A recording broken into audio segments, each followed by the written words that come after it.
Yo, up? Babalik ko naman si Kabanat Blank. Okay guys, napapansin nyo nandito naman kami sa bukid. Ito lang, ganito lang kasimple ang buhay guys. Ayan, nakikita nyo. Pupunta tayo dun sa piggery guys. Maraming baboy dun.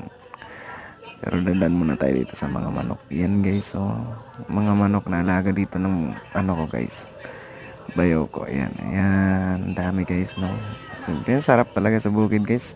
Mas mahalimuyak yung ano guys, yung kapaligiran, mahalimuyak yung hangin. Masarap mag-stay dito guys. Tingnan nyo naman, oh. Ayan, oh.